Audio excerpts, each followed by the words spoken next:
I'd like to call the meeting to order. It's 5 o'clock. We have a quorum, so let's get started. Let's start with roll call. We'll start with commissioners. I'm Don Griffin, chair, and I'm present. Cindy Canarney's here. Nick Kappas is here. Eric Sandweiss. David Walter here. Okay. Staff present. Doris Sims, Housing and Neighborhood Development Director. Christina Finley, Hand Department. Larry on legal. Alex Crowley, Director of Economic Sustainable Development. Neil Crocker, Planning and Transportation. Okay. And then I saw Cody. Cody. Toothman. Cody Toothman, the Hand Department. Okay. Brent Pierce is here as well, everybody. It's my first day. I will introduce you later. Okay. Oh, sorry. Yeah. Right. Yeah. All right. Let's see. So anybody else present? I think that covers everyone. Let's start with the reading of the minutes. Is there a motion to approve the minutes for October the 19th, 2020? This is David Walter. I'd make a motion we approve the minutes for October 19th, 2020. Sandweiss, second. All those in favor? Aye. Don Griffin. Cindy Canarney, yes. Nick Kappas, yes. Eric Sandweiss, yeah. David Walter, yes. Okay. All opposed? None. The motion carries. Let's have examination of claims. Is there a motion to approve the claims register for October the 16th, 2020? Cindy Canarney moves approval of the claims register for October 16th, 2020. David Walter seconds that motion. Okay. All in favor? Aye. Don Griffin. Cindy Canarney, yes. Nick Kappas, yes. Eric Sandweiss, aye. David Walter, yes. None opposed. The motion carries. Examination of payroll registers. Is there a motion to approve the payroll register for October the 23rd, 2020? I move approval of the payroll register. This is Eric Sandweiss. David Walter will second that motion. Okay. All those in favor? Aye. Don Griffin. Cindy Canarney, yes. Nick Kappas, yes. Sandweiss. David Walter, yes. Okay. None opposed. The motion carries. The next item of business is a report of officers and committees. Is there a director's report? Yes. So I would like to introduce Brent Pierce to everyone. Brent is the new Assistant Director of Hand.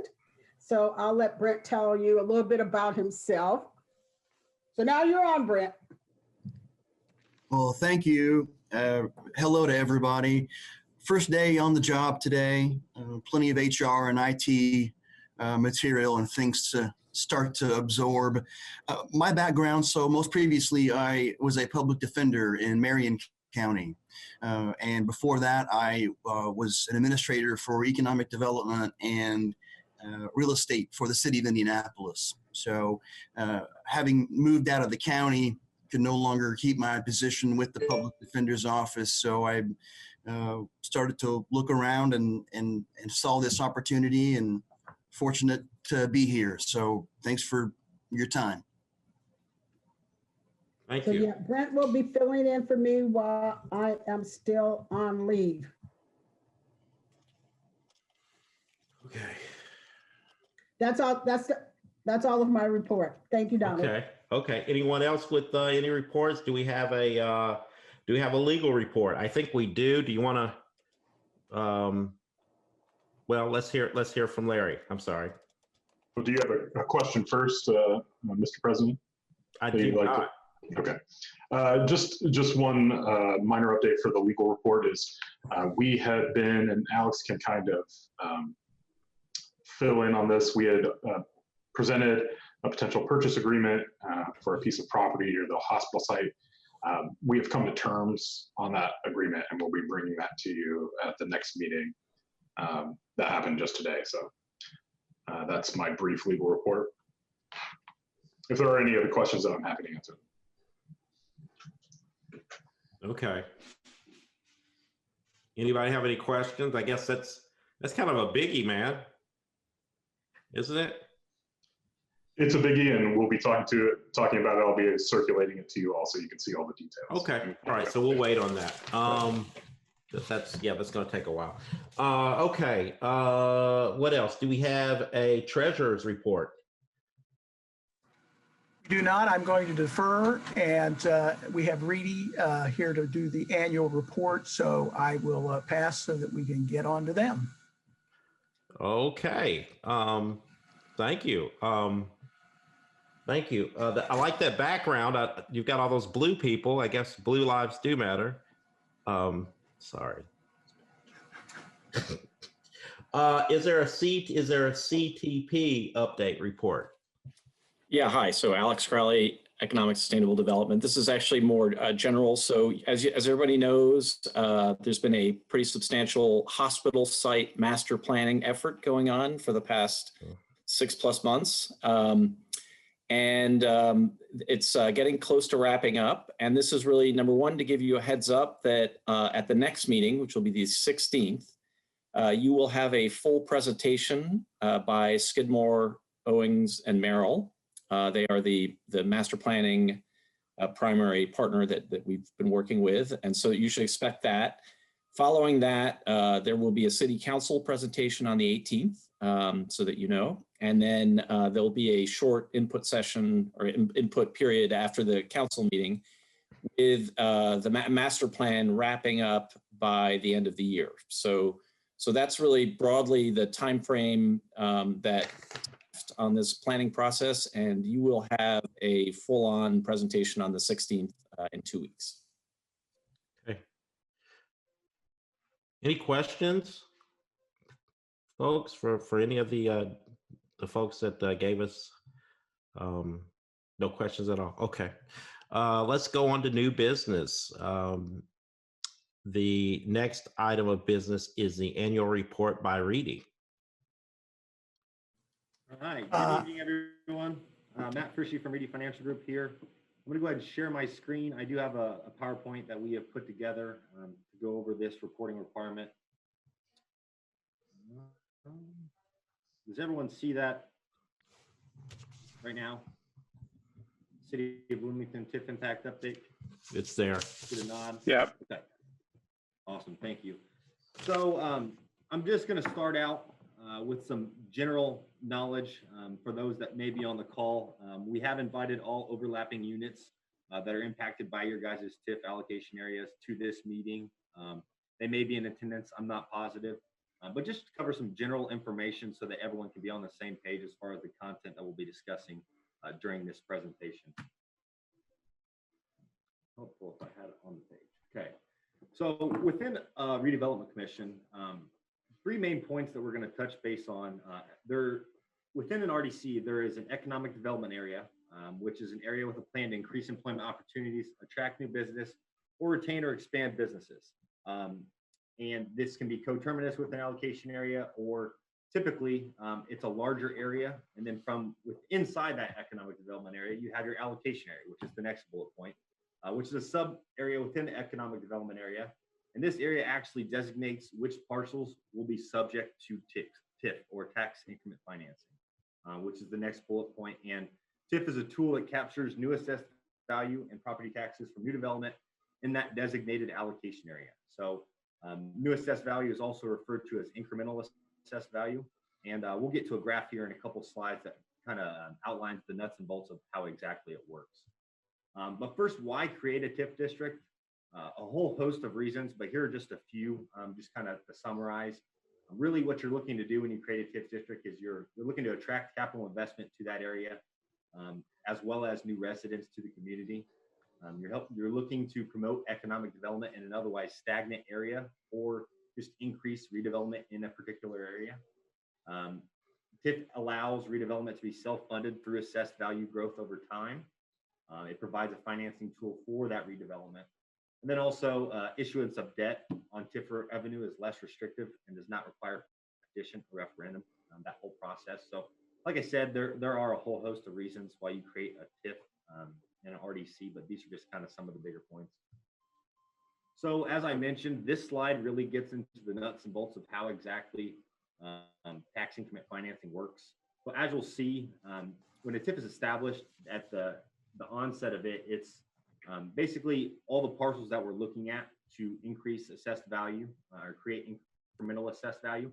All of those current assessed values become base assessed values. So existing AV at the time the TIF is established. So then, base AV also is what percentage of what doesn't meet the incremental AV classification, which are listed below. So anything outside of these four goes to the base assessed value. If property tax values are just naturally increasing over time, we're going to allocate that to the base rather than saying it's a result of economic development.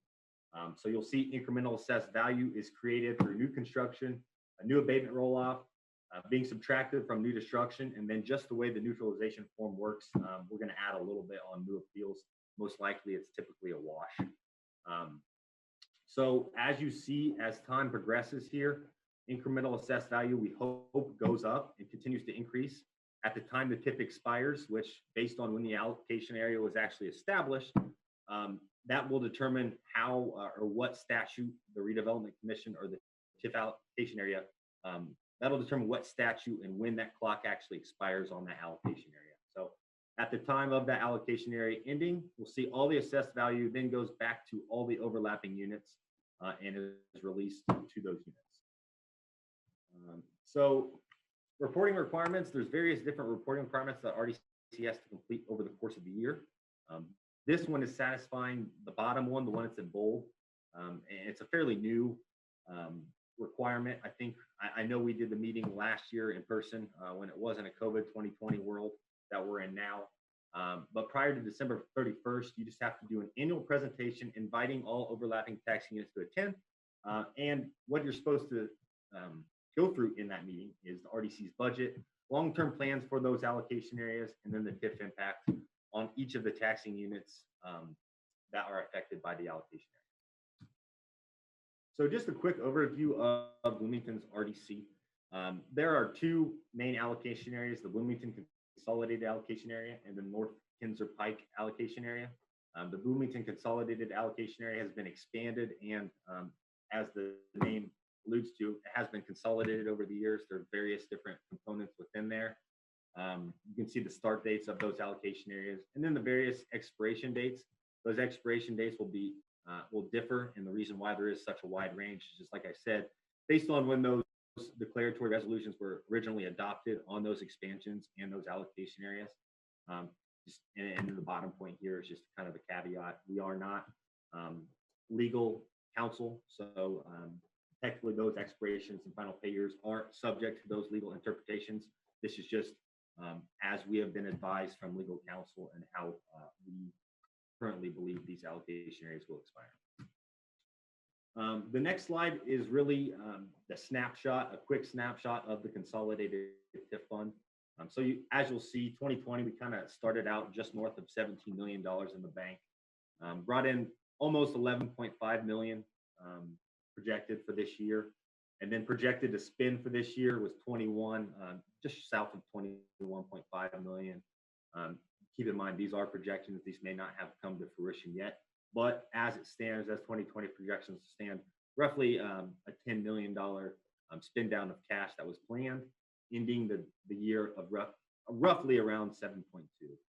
Long-term plans for this fund consist of trail projects, increased development on the hospital site, fiber projects, trades district and development, and affordable workforce housing.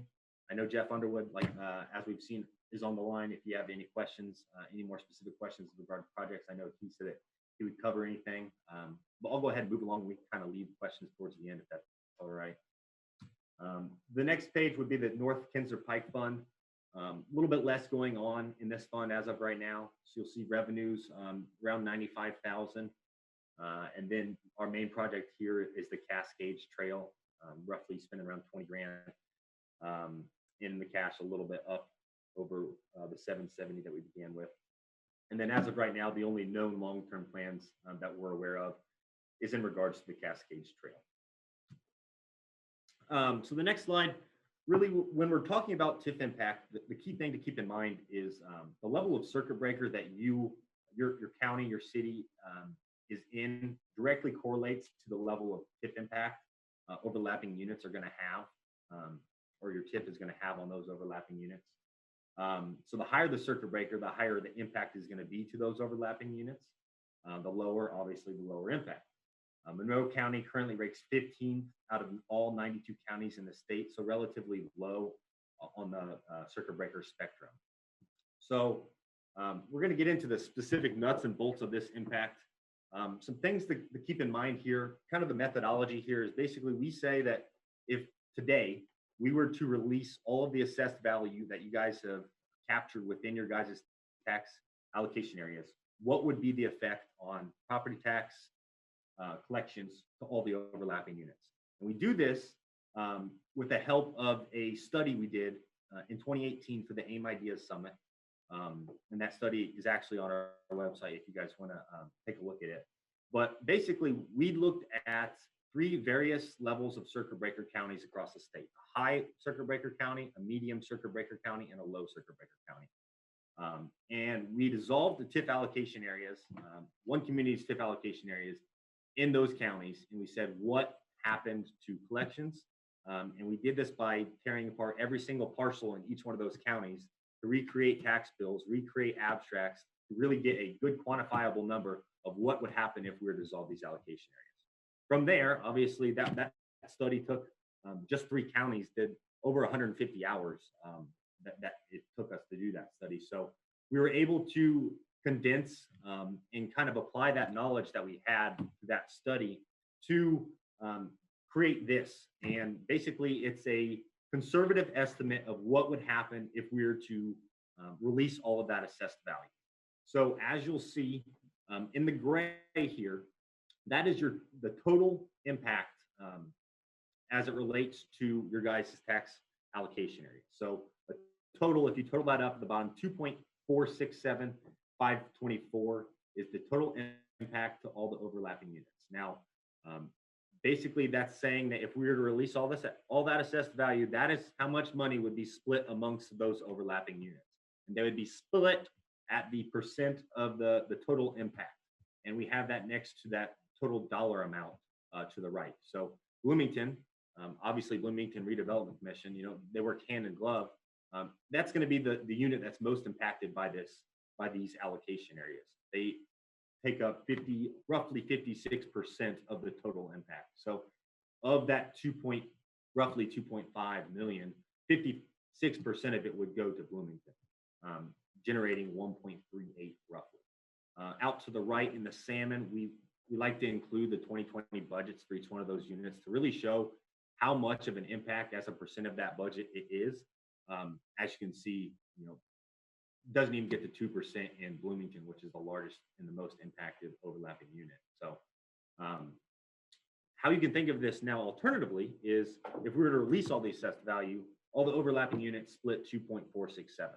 Alternatively, because you guys have a RDC, because you guys are harboring this assessed value as of now, we're generating almost $11.2 million.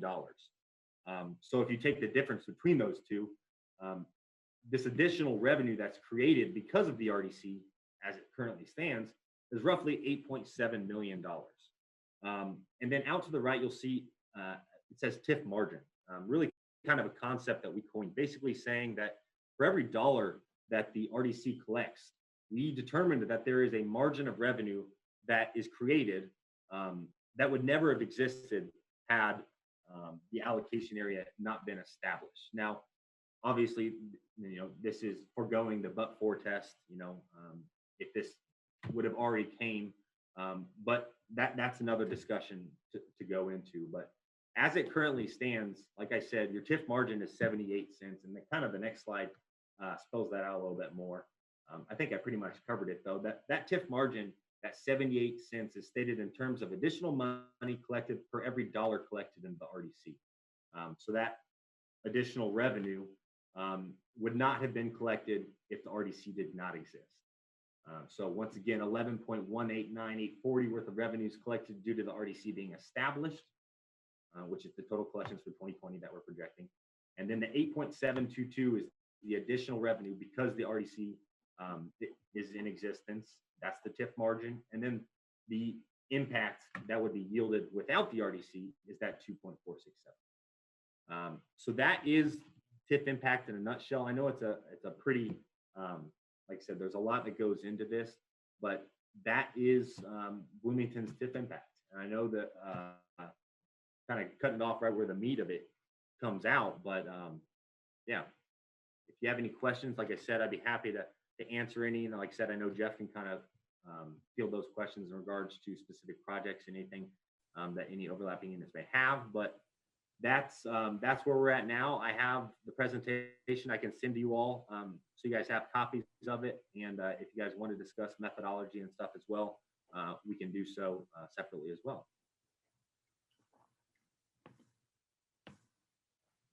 Donald, I think you're on mute. Thank you. Hey, thank you, Matt. I appreciate it. And do we have any questions for Matt, folks?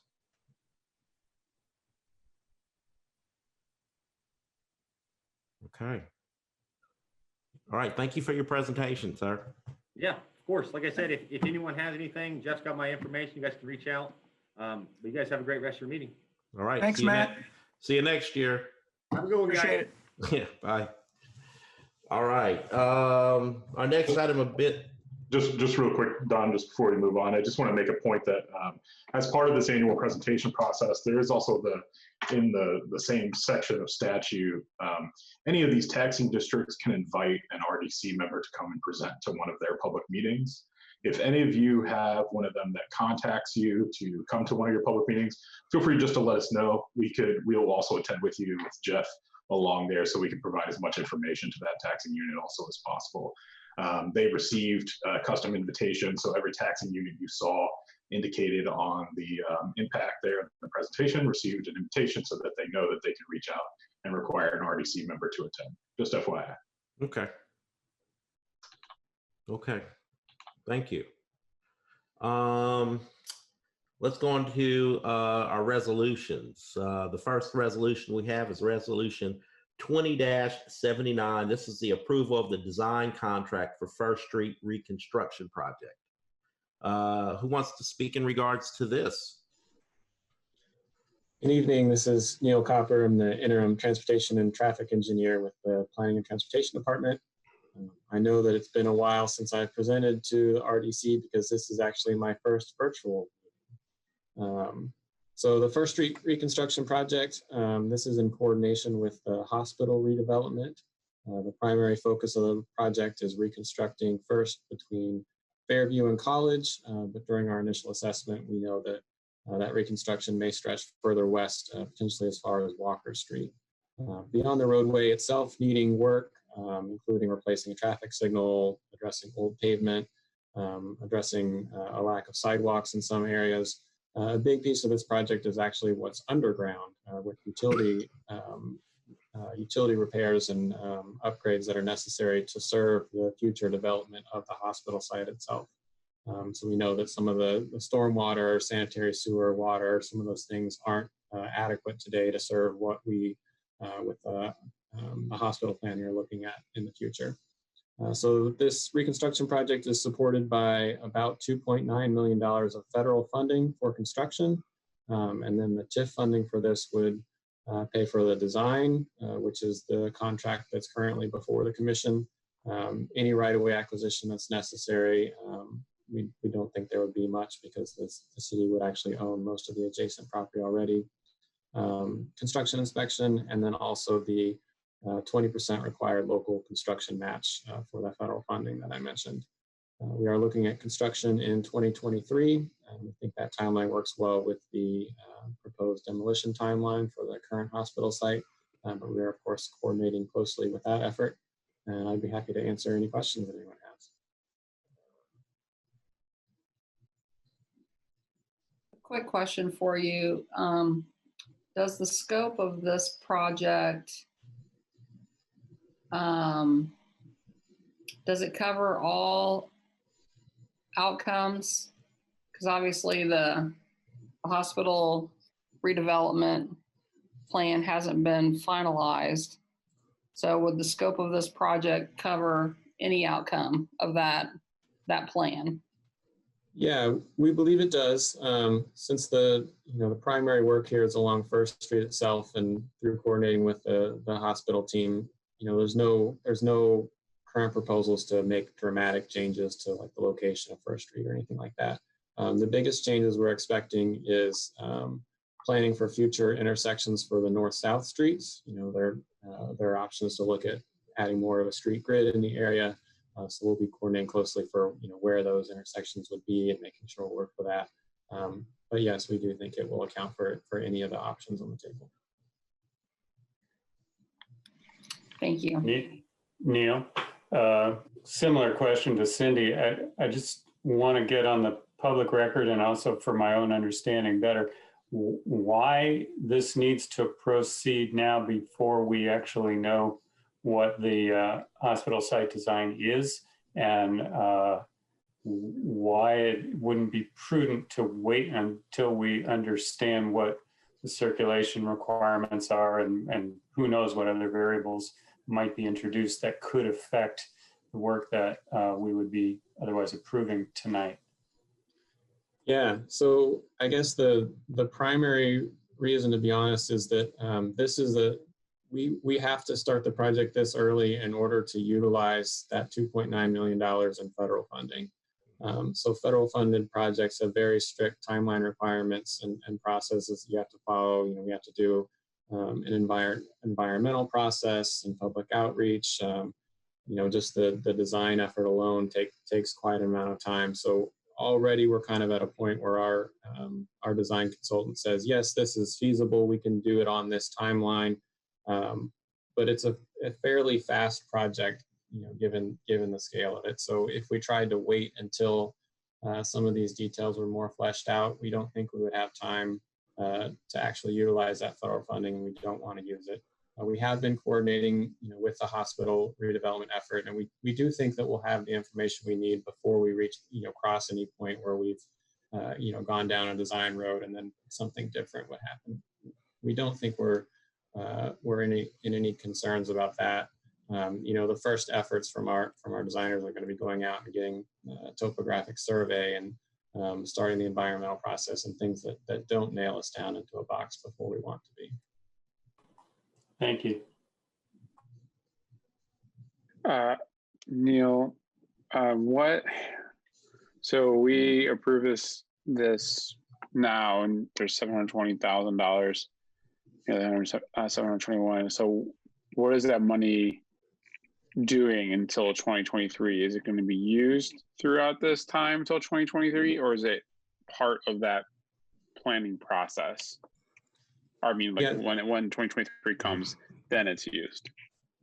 So this is for the design contract. So okay. This would encumber that full design contract. Yeah. So we'd be using it as we go up until 2023. Okay. So pretty much immediately. I'm just making sure we're just not having money sit in a bank account for just no reason. Right. Okay. And just to clarify, all of the funds that we collect for the TIF go into a single account. And then obviously we pay expenditures out of those. So anytime you all approve a funding agreement, that's kind of the pre-encumbrance part. And then as we actually award contracts to either engineers, designers, contractors, financial advisors, then that fully encumbers the money, and then we pay against that. Those are typically, for a year, but we can, as long as the PO is open, and encumbers the funds. So it basically just says, operates like a checkbook that says, hey, I started in, the balance in my account was $1,000, and I've written these 5 checks, so I've got to take those out of the balance, even though they may not have cleared. So we don't physically move the money for a contract out of the TIF fund. So it stays in there, it earns interest on it until the expenditure is actually made. Okay, thanks, Jeff. I appreciate that. My additional follow-up to that question then is there a change request process that happens whenever those payments were to, like, say that check needs to be written? Is that part of like a change request process where it's like we get a report saying, hey, you know, we've had this many requests for the, you know, for this project?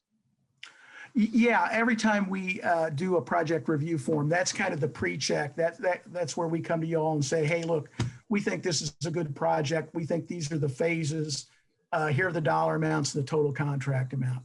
We present that to you, and if you guys agree with us, then we move to the next phase, which is, it's kind of a, we try to put it in a process that says this will be the first contract. So then we bring the contract, actual contract back to you guys, approve that contract.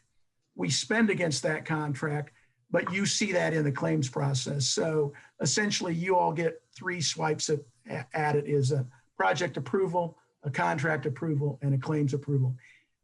We will amend those as we go on. So some cases it doesn't take as much. Sometimes there's change orders to the contracts for conditions that we didn't know about. So we come back and add those to them.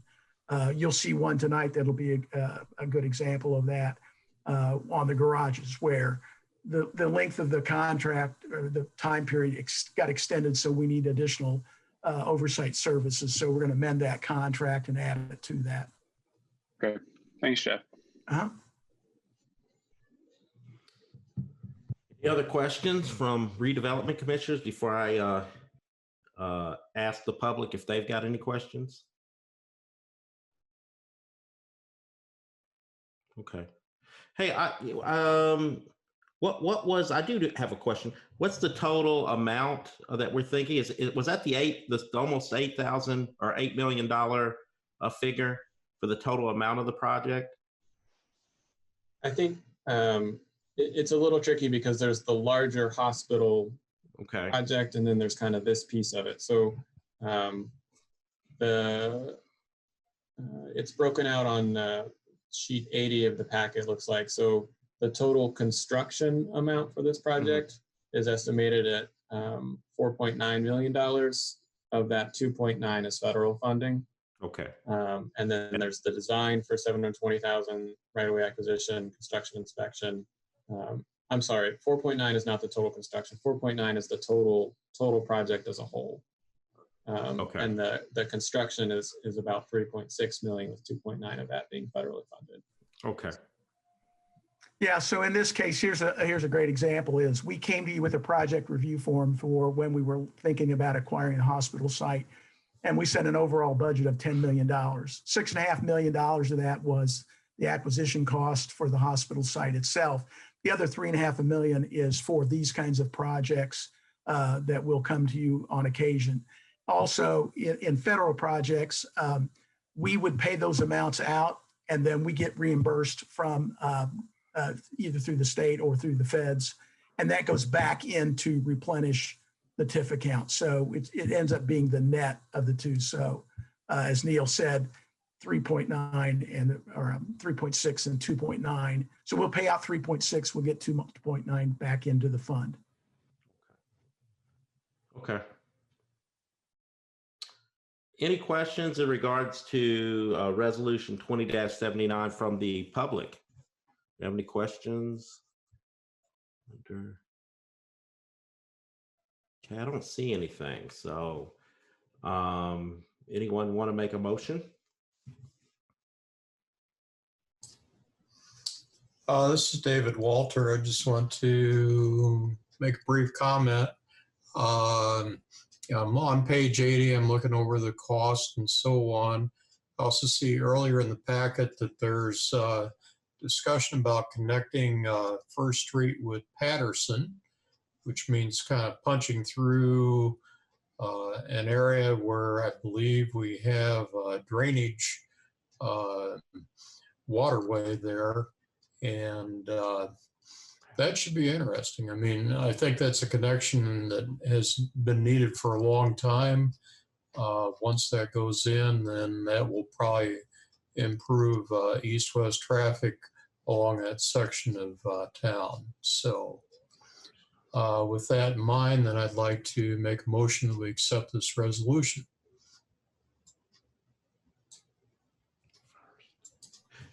Do we have a second?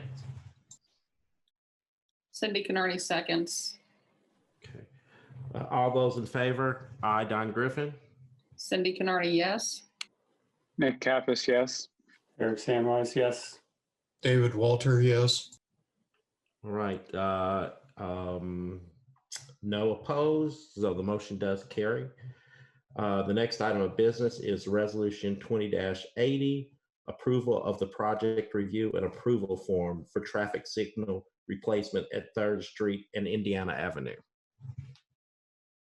Who would like to speak in regards to this resolution? Neil Copper again. So this is a project to improve the intersection of 3rd and Indiana. It includes traffic signal replacement and improving curb ramps for pedestrians. We're bidding the project now for construction during the summer of 2021 while students are out. It has an estimated construction cost of $337,000. One thing about this project that I want to be sure to note, you may have heard recently about a tragic crash that resulted in a pedestrian fatality at this intersection. There's of course no way for us to actually say whether that outcome might have been different with these improvements in place. My understanding of that crash is that it's believed that a vehicle ran a red light, hit another vehicle, and pushed that vehicle into a pedestrian. So this project is not in reaction to that crash. It was in progress before it happened, but it does implement a number of features that would overall reduce crash risk at the intersection. So I just wanted to be sure to at least mention that. Again, this is the project review and approval form, and we would come back to the commission once the bid letting is complete for approval of the actual construction contract. I'm happy to answer any questions.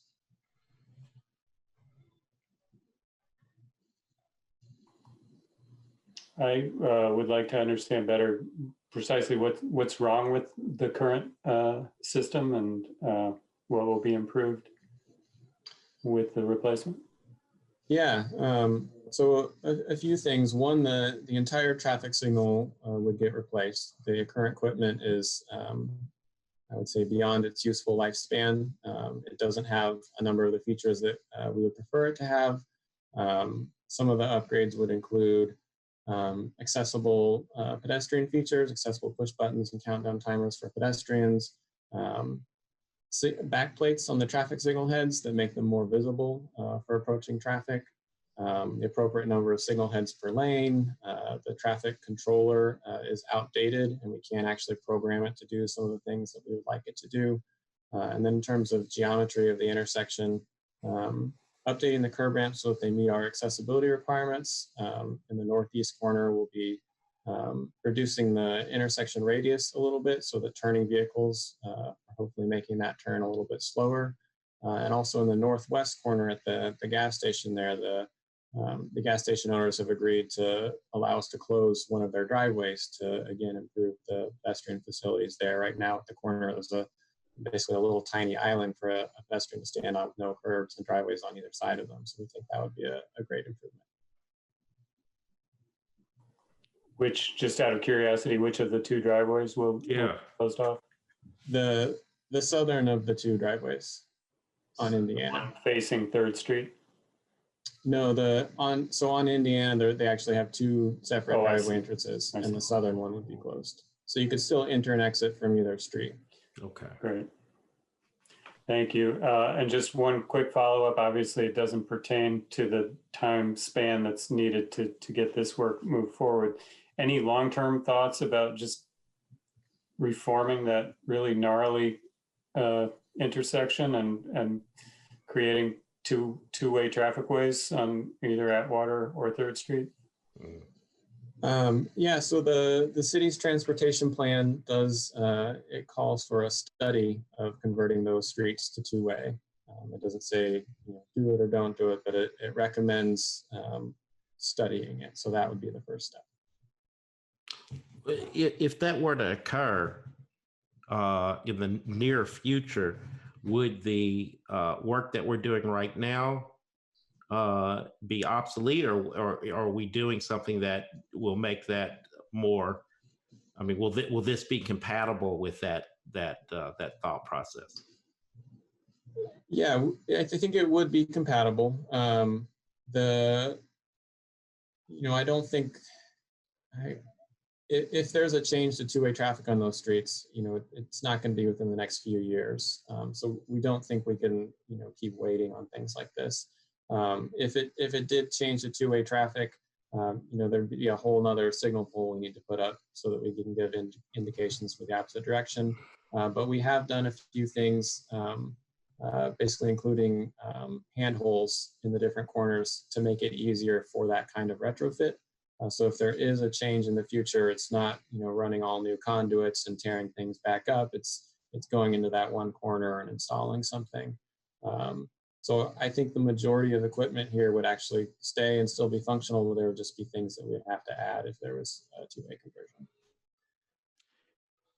What's the other question I have? What is the lifespan of the equipment that we're putting in? How long are these things supposed to last? It varies, just to throw out a number, I would say probably 30 years for the equipment. Okay. Okay. Any other questions from redevelopment commissioners in regards to this before I ask the public if they've got any questions? Just to confirm, Neil, from follow up on Don's question, because Eric and Don both took all my questions, so this just got to throw something out there. But so just to confirm, the work that you would be, or not you, but what we would be doing is if the study recommends we go two-way, that we've already done some of the work now to be able to easily convert it to a two-way later, right? So some of that, in that one corner you're talking about, that we have conduit there. So it's a pretty easy, activity or construction project, right?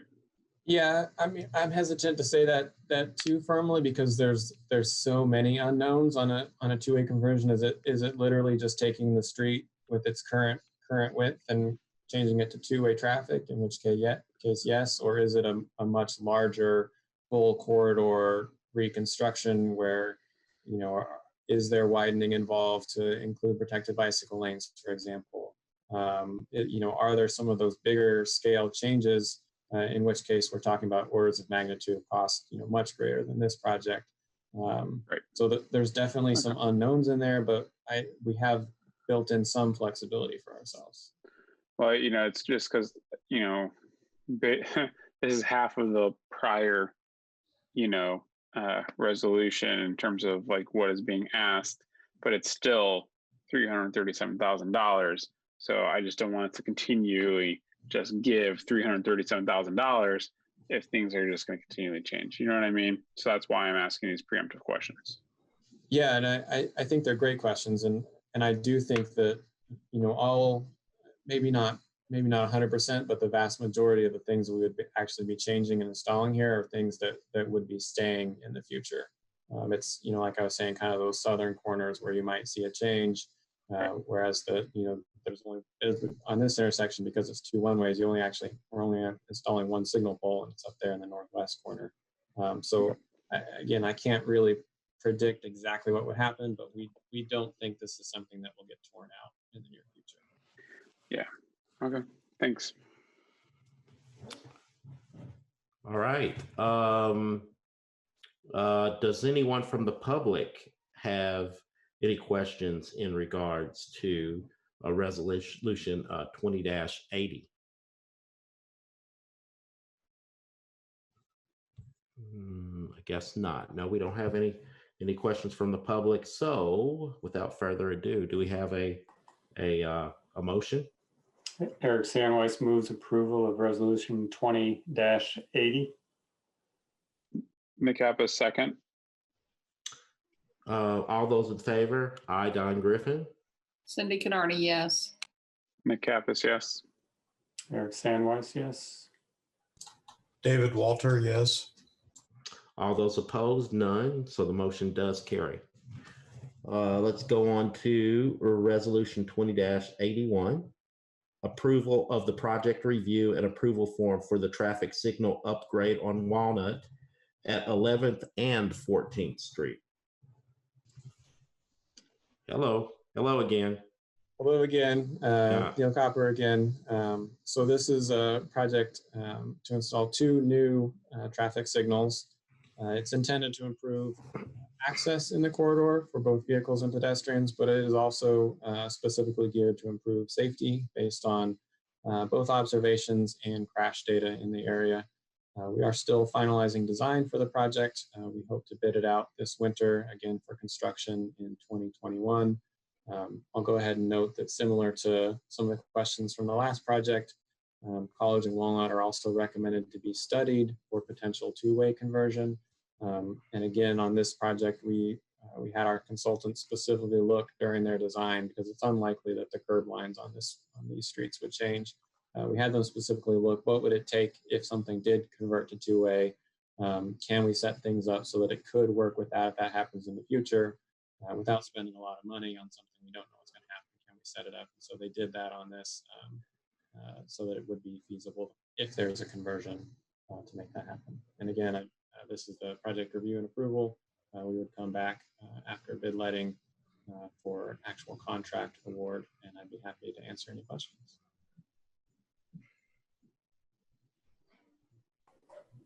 Neil, this is Eric Sandweiss. Would your answer to the question essentially be identical as to the previous resolution in terms of the question of why here, why now? I mean, is it basically about obsolete or aging equipment and updated standards of safety? It's a little bit different here because there actually are no traffic signals here today. These are 2 completely new traffic signals. Basically at 11th and Walnut, you know, just from kind of observations there, and we've had a lot of complaints, most often complaints from pedestrians trying to cross the street there. It's kind of right beyond the crest. You can't really see the crosswalk markings on the street. It's a heavy used bus stop, so people are getting off there and crossing the street. And then 14th and Walnut, our crash data shows a pretty unfortunate trend of right angle collisions. We might call it T-bone crash. People trying to exit 14th Street onto Walnut, and that's where people are going down the hill on Walnut, picking up a little bit of speed. So there's been some unfortunate crashes there.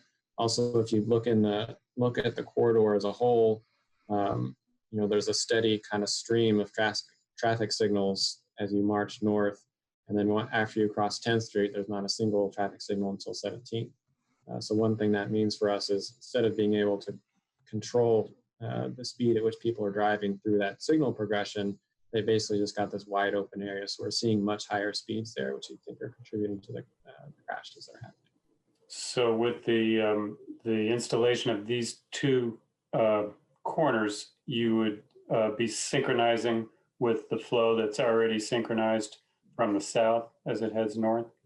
Exactly. Yeah, right now there's kind of a synchronized flow, and then it just stops and people do whatever until 17th Street. And we hope to be able to keep it a bit more uniform and a bit more speed limit compliance. So on 14th Street, I mean, I used to live over here, so I know exactly what you're talking about.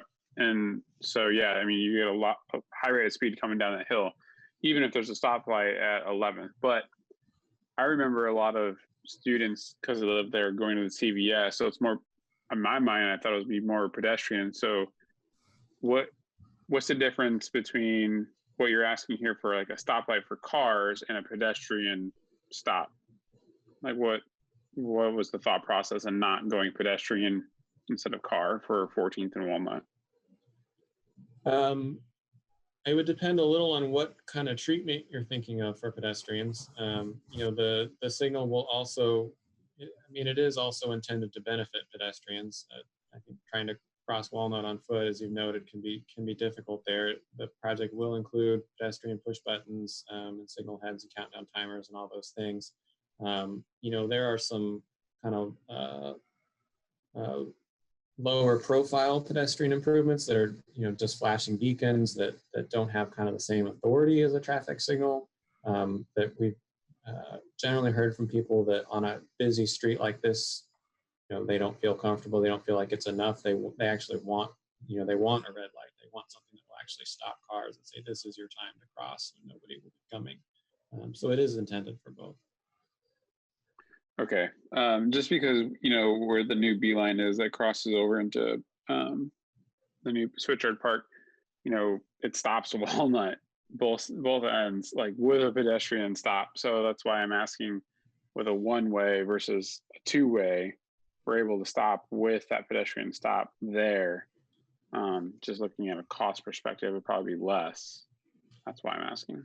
It would probably be a little bit less, but it wouldn't also give us the other benefits. You know, the crash trend we've seen has been from motor vehicles, and it basically it does warrant action.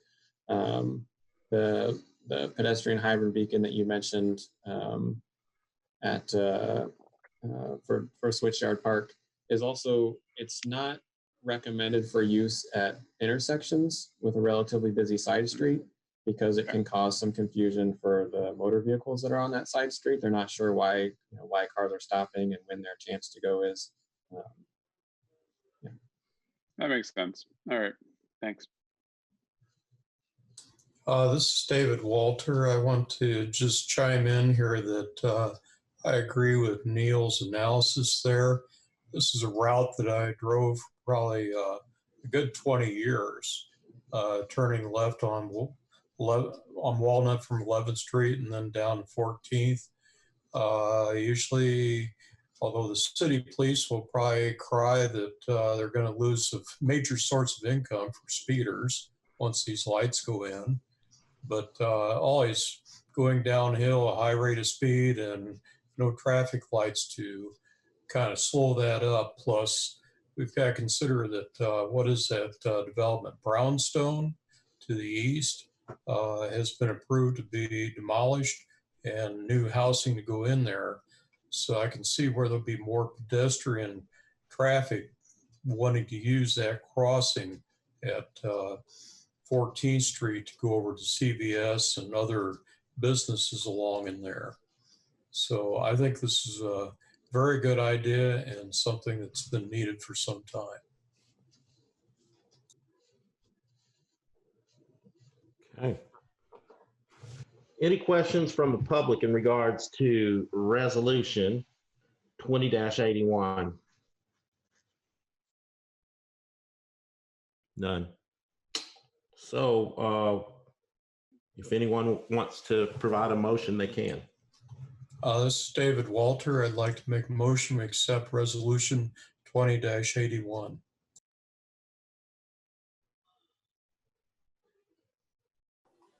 Eric Sandweiss, I'll second. All those in favor, Don Griffin, aye. Cindy Canarney, yes. And Kappas, yes. Eric Sandweiss, yes. David Walter, yes. All opposed, none. The motion carries. The next item of business is resolution 20-82, approval of the third addendum to contract with Core Planning Strategies Garage Consultant Services. Who would like to speak in regards to this resolution?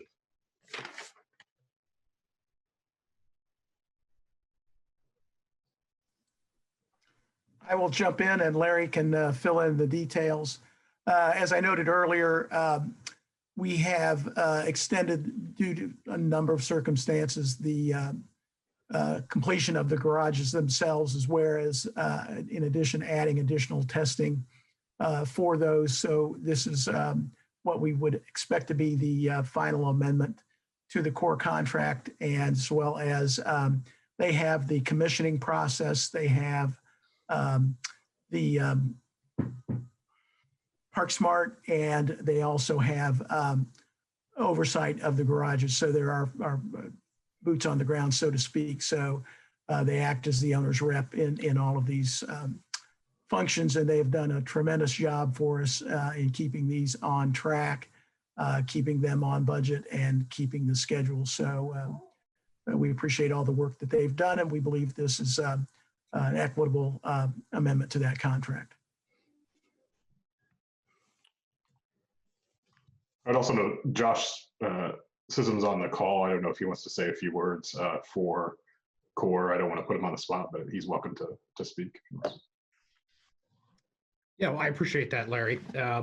Thank you, everyone. This is a continuation of the project, much around 4th Street as it extends into next year. And as Jeff alluded to, the elements that we're contemplating here are the project management services, the construction materials testing, which is largely centered around concrete quality testing.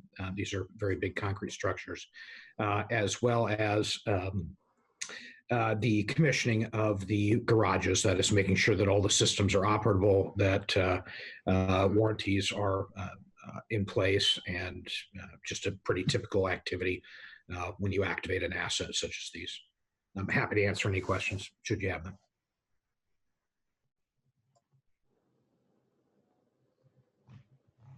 Anyone have any questions for Josh while he's here? This is David Walter. Just have a question. I see that Patriot Engineering Environmental, they have about $103,500 as part of this additional construction material testing services. And I wonder, is this due to the garages getting bigger and there's more concrete to be tested?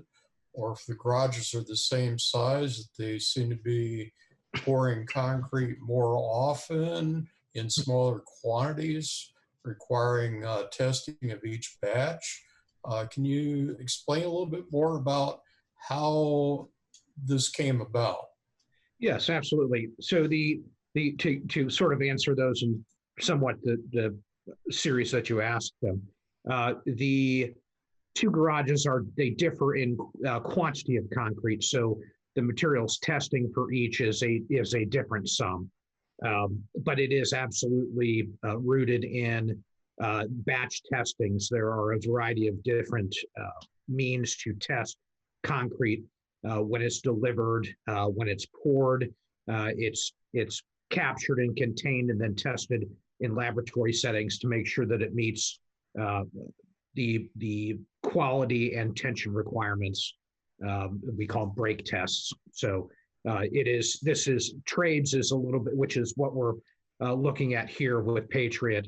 That is a lower amount and a lower volume of testing than that of 4th Street, which is a taller garage. Does that answer your question?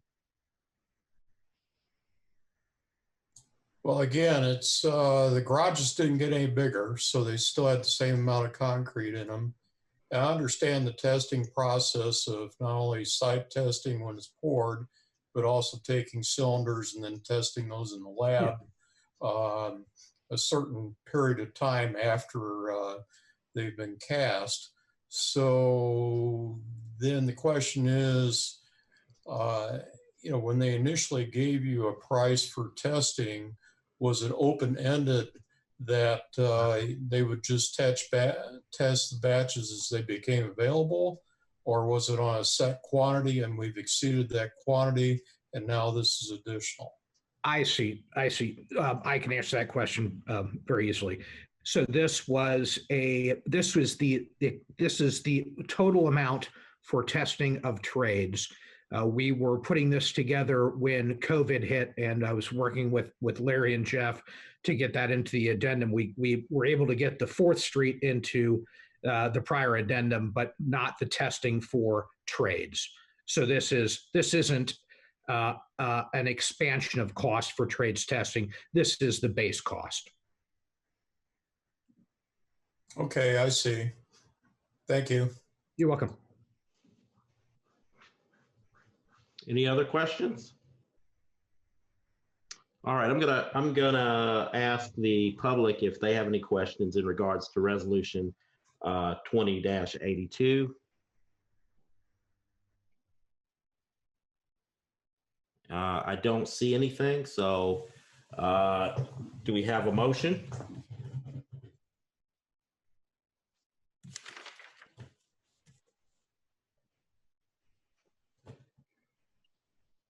This is Eric Sandweiss. I'll move approval of resolution 20-82.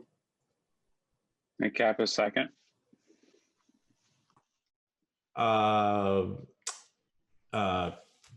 All in favor, Don Griffin, aye. Cindy Canardi, yes. Nick Kappas, yes. Eric Sandwise, yes. David Walter, yes. All opposed, none. The motion carries. Thank you. Yeah, Thank appreciate you. it very much. Have a good one. You too.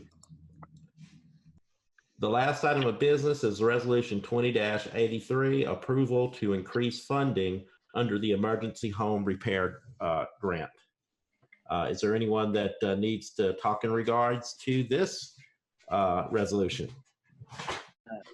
Cody Toothman with the hand department here. So I had initially put this forth because we had an estimate that came through for a home repair for furnace and HVAC. And given that the times are getting colder, but being that it was for a mobile home, our usual funding caps out at about $3,500 for that. And the estimate came in slightly above, which was toward $4,000. And given that everything is getting considerably colder around here a little faster, we were hoping to get this approved so that way we could assist this homeowner with this project. Okay. Thank you. Any questions in regards to Resolution 20-83?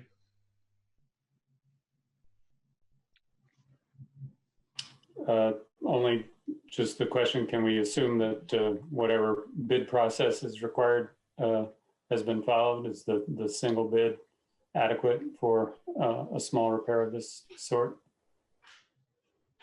Yes, the bidding process has been followed.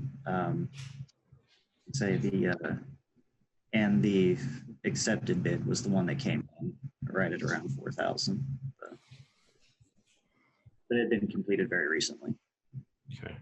Thank you. What's the efficiency of the unit you're putting in? I'm sorry. Are you there? Yes, sorry. You said what's the efficiency number for the unit that you're putting in? Are you putting in a unit, or I don't remember. Are you putting in a unit, or are you repairing? For $4,000, you're putting in a unit, right? Yeah, it'd be putting in a unit. Okay. We do not have that information in front of me. I mean, do you think it's 90% or 95%? I would say so. Any new unit that we would put in, we would be going for the maximum kind of unit we can get, for the money. So it would definitely be something that would be a benefit to the homeowner in the future as well. Okay. And taking it, this is Doris Sims, taking into account, Donald, that it's going into a mobile home. So mobile home fixtures, be it water heaters or be it heating units, are specified based upon the type of mobile home it is. Brand or size? Size. Okay. Okay. Yeah. Okay. Okay. Any other questions in regards to Resolution 20-83? None? All right. I actually have a question I was just thinking if I want to ask this. You're good. How often, because I'm new, does this come up quite often where from like a home repair bid, that it's just slightly above what our normal is? I'm just asking because pricing is just with the industry has just gone up, so maybe our allotted amount that we've maxed out at, is that sufficient now? So does this happen often? No, it doesn't happen often that we bring back to the commissions to ask for an increase in cost. Usually we're able to do rehabs within within the guidelines of the program. Okay. Thanks, Doris. Okay. Any questions in regards to Resolution 20-83 from the public? Okay. Nope. Nothing from the public. How about anything else from us, or do we need a motion? I'd like to make a motion that we accept Resolution 20-83. This is David Walter. I'll second Cindy's motion. All in favor? Aye, Don Griffin. Cindy Canarney, yes. Nick Kappas, yes. Dan Weiss, yes. David Walter, yes. None opposed. The motion does carry. Thank you. Let's see. I think if we do have any other general discussion or business to speak of. All right. If not, then we can adjourn. Thanks, everyone. Thank you. Thanks, everyone. Good night. Thanks, Don. Don't forget to Good night. Take care, guys.